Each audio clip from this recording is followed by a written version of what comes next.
Le pèlerinage à la Mecque, un des piliers de l'islam, a été un enjeu politique et religieux pour les empires coloniaux européens. On en parle avec l'invité du Grand Angle, l'historien Luc Chantre.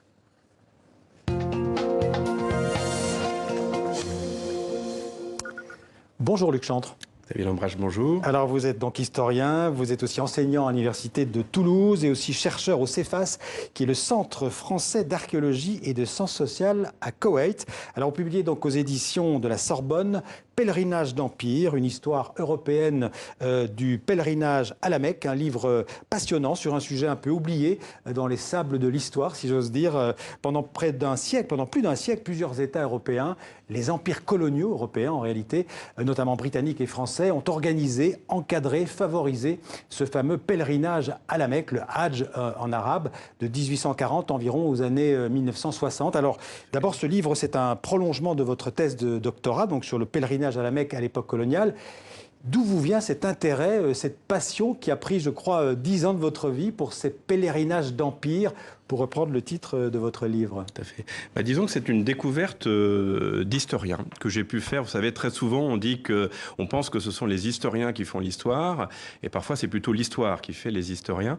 C'est une découverte que j'ai faite en fréquentant notamment des archives diplomatiques et les archives d'outre-mer en France, de l'existence effectivement d'une intervention française très poussée dans le cadre du développement du pèlerinage à la Mecque. Ouais. Et je me suis aperçu que c'était un sujet qui avait été relativement peu traité, donc ça m'a surpris. J'ai décidé un petit peu d'approfondir, et vous voyez, je me suis pris au jeu, je suis parti dans cette longue aventure du Hajj, du pèlerinage à la Mecque, qui m'a pris près de 10 ans pour écrire cet ouvrage. On rappelle brièvement que le Hajj, c'est très important pour les musulmans, c'est ce qu'on appelle un des 5 piliers de l'islam. Bien sûr, c'est le 5e pilier, effectivement, de l'islam, et chaque musulman a obligation de faire au moins une fois dans sa vie le pèlerinage à la Mecque, s'il en a les moyens physiques et matériels. Alors, quand commence cette histoire européenne du pèlerinage à la Mecque? Alors, c'est une question qui est assez difficile, parce qu'effectivement, les Européens s'intéressent au Hajj, j'ai envie de dire, depuis l'époque des croisades. Il y a une tentative un peu folle de prendre les villes saintes qui avaient été conduites par Renaud de Châtillon. Et puis après, elle se perd. Alors, je ne sais pas si c'est dans les sables ou dans les eaux de la mer Rouge, mais on va voir notamment des voyageurs européens, italiens, allemands, anglais, voire des captifs aussi européens se rendre à la Mecque. Mais l'histoire, on pourrait dire en quelque sorte étatique ou politique, l'ingérence des Européens dans cette grande manifestation religieuse, on peut la faire remonter à la fois aux compagnies britanniques et hollandaises des Indes orientales et aussi à l'expédition d'Égypte de Bonaparte à partir de 1798. Alors vous l'appelez, vous avez prononcé le mot d'ingérence parce que pour vous, c'est évidemment lié à la colonisation d'une grande partie du monde musulman par les puissances européennes. Tout à fait. Et c'est vrai que ce phénomène va s'accuser, cette ingérence, je dirais, va s'amplifier avec les progrès des conquêtes militaires européennes dans le monde musulman à la fin du XVIIIe et tout au long du XIXe et au début du XXe siècle. On va voir effectivement les États et les empires européens imposer leur domination à la majorité du monde musulman. Quels sont les ressortissants des empires européens au XIXe siècle qui vont à la Mecque? Alors, qui sont les pèlerins? Leur profil est extrêmement varié. C'est souvent, on a beaucoup de chiffres, je dirais, quantitatifs. On arrive à peu près à retracer de façon assez fidèle les flux des pèlerins arrivant en pèlerinage, du fait notamment du contrôle sanitaire qui est imposé aux pèlerins. Après, d'un point de vue plus qualitatif, plus social, on va bien entendu avoir un certain nombre de pèlerins, les pèlerins qui en ont les moyens, ce qu'on appelait à cette époque les élites musulmanes, dans lesquelles on va trouver des religieux, on va trouver également des fonctionnaires.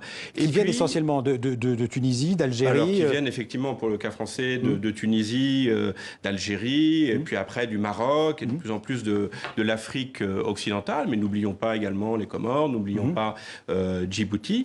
Et puis, il y a, je dirais, toute la masse anonyme aussi de pèlerins qui décident un petit peu d'enfreindre les règles qui sont imposées par les empires et qui sont souvent drastiques, comme le montre l'exemple français, et qu'on appelle dès cette époque époque aussi les clandestins, vous voyez, qui sont effectivement assez nombreux, qu'il est par définition difficile de comptabiliser et qui, au fil des ans, essayent un petit peu de contourner les organisations officielles qui sont mises en œuvre par les différents États européens. Et alors, à l'époque, qui contrôle en fait les lieux saints de l'islam avant l'arrivée d'abord avant l'arrivée des empires coloniaux? Eh bien, c'est principalement, alors c'est l'Empire ottoman depuis le XVIe siècle. On observe ensuite, alors il y a une parenthèse égyptienne à l'époque du pacha Mehmet Ali, jusque dans les années 1840. L'Empire ottoman, après, reprend possession des lieux saints à partir de 1840, jusqu'à la fin, effectivement, jusqu'à la Première Guerre mondiale, où éclate en 1916 la fameuse révolte arabe, la révolte hachémite. Ouais. Soutenue, vous le savez, par les Britanniques, mais également par les Français. Soutenue par les Britanniques pour en fait affaiblir, donner le coup de grâce à l'Empire ottoman. De l'intérieur, tout à fait, qui est du côté des empires centraux. Alors il faut rappeler qu'aucun pays européen n'a jamais occupé ou administré la Mecque. Non. Tout simplement parce que depuis l'origine du Hajj, la ville sainte de la Mecque, pour faire simple, est interdite aux non-musulmans. Donc c'est une terre éminemment religieuse que les Européens, d'ailleurs, n'ont jamais cherché à occuper physiquement. Ce qui ne veut pas dire qu'il n'ait pas développé une politique d'influence dans les lieux saints de l'islam. Mais donc au début du 19e siècle, ce sont les sultans ottomans qui organisent et encadrent les pèlerinages à la Mecque. Alors au cours du 19e siècle, effectivement, ce sont, alors je vous l'ai dit, les Égyptiens, la parenthèse les Wahhabites, puis après les Égyptiens, et puis après l'Empire ottoman, qui effectivement a toute une politique d'embellissement, d'agrandissement des lieux saints, même s'il faut le rappeler, les sultans ottomans ne se sont pas rendus en pèlerinage, ils le protègent. Notamment, ils sécurisent les routes. On verse des subventions, notamment aux principales fédérations bédouines, pour assurer la sécurité des routes. Et puis, ils sont présents à travers une caravane officielle qui part effectivement d'Istanbul, puis de Damas, pour manifester effectivement la présence symbolique, la protection symbolique des sultans califes sur les lieux saints de l'islam. Pourquoi les sultans ottomans ne vont pas faire le pèlerinage à la Mecque? Ils ne vont pas au pèlerinage à la Mecque. C'est un peu un pèlerinage par délégation, on va dire. Ils se font plutôt représenter. Qu'est-ce que cette ingérence, ce choc colonial, comme vous l'appelez dans le livre, va changer pour le pèlerinage à la Mecque? Alors il va changer beaucoup de choses parce qu'effectivement, avec l'arrivée des Européens en terre d'islam, c'est toute une logique européenne, une forme de rationalité administrative qui va effectivement commencer à se mettre en place. On commence à imposer les passeports, les Hollandais ont été pionniers à partir de 1825. Tout pèlerin qui doit faire son pèlerinage doit effectivement, s'il veut bénéficier d'une protection diplomatique, avoir un passeport.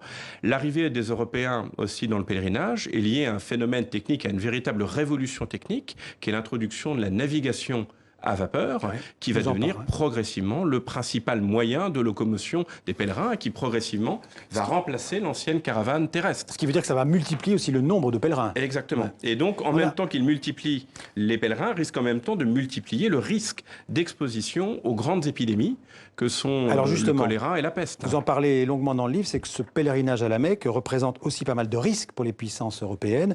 Vous venez d'en parler, les risques sanitaires, notamment le choléra, qui était très important à l'époque. Comment on faisait pour s'en prémunir? Vous savez que le bacille du choléra n'a été identifié qu'extrêmement tardivement. Donc, qu'ont fait les Européens? Ils ont essayé de réactiver l'ancien modèle des quarantaines maritimes. Et donc, on a essayé en quelque sorte d'introduire des quarantaines à l'entrée et à la sortie de la mer Rouge, y compris des quarantaines terrestres. Et puis, progressivement, la vaccination s'est imposée et est devenue obligatoire. Et alors, il y a un risque religieux, vous en parlez aussi longuement dans le livre, c'est d'abord l'influence du wahhabisme conservateur, qui pouvait influencer les pèlerins. Tout à fait. Et puis aussi le pan-islamisme là, qui était prôné par les Ottomans. Donc il y avait un double danger. Exactement. Alors c'est souvent un danger, je dirais, qui est un petit peu construit, imaginé, fantasmé par les puissances coloniales, parce qu'elle va dans le sens de leurs intérêts, qui sont de prendre davantage, de contrôler toujours plus, effectivement, ces territoires. Mais c'est vrai qu'il y a des velléités à la fin du 19e de l'Empire ottoman, qui est de plus en plus menacé territorialement par les empires, de s'emparer de cette arme religieuse pour faire peur aux empires coloniaux. On peut aller jusqu'à dire que les pèlerinages à la Mecque, dans le cadre toujours des empires coloniaux, ont été une sorte de prélude à la mondialisation. Tout à fait, une prélude, disons qu'elle participe d'un mouvement plus large de désenclavement du monde. Ouais. Et c'est vrai qu'un phénomène comme le canal de Suez, on en parle souvent sous l'angle commercial, mais a permis également de booster considérablement le pèlerinage à la Mecque, a facilité le voyage pour les pèlerins qui venaient du nord qui venaient de la Méditerranée, et en même temps a facilité la constitution de grandes compagnies maritimes, d'une forme de low cost du pèlerinage à cette époque. Les navires sont de plus en plus importants, on peut de plus en plus faire voyager des pèlerins, les prix chutent et donc effectivement les effectifs du pèlerinage sont au rendez-vous. Alors vous y avez touché un mot tout à l'heure, vos sources pour écrire ce livre, vous avez les archives diplomatiques, tout à fait. Les archives coloniales. Les archives coloniales que j'ai essayé de croiser. Mais aussi, vous en parlez, c'est les récits en fait des pèlerins. Ouais. Exactement, les récits de pèlerins, alors qui sont souvent à prendre, je dirais qu'avec le regard un peu critique de l'historien, parce qu'il y a beaucoup de faux récits à cette époque-là. Donc pour l'historien, c'est tout un enjeu. Il y a encore parfois des points d'interrogation, mais les récits sont importants parce qu'ils permettent de mettre l'accent sur l'expérience du pèlerin. Et ce sont des récits qui sont écrits, par exemple, par des musulmans d'Algérie ou d'Inde, mais également par des Français convertis à l'islam, des Français ou des Anglais. Et alors, il y a pas dissocier les deux aspects. Le temps passe très vite. Il y a un dernier point que je voudrais aborder avec vous, c'est vous écrivez à la fin du livre que la mémoire collective du Hadj pendant la période coloniale a contribué à aiguiser le ressentiment anti-occidental d'une partie du monde musulman. C'est aussi une révélation de ce livre.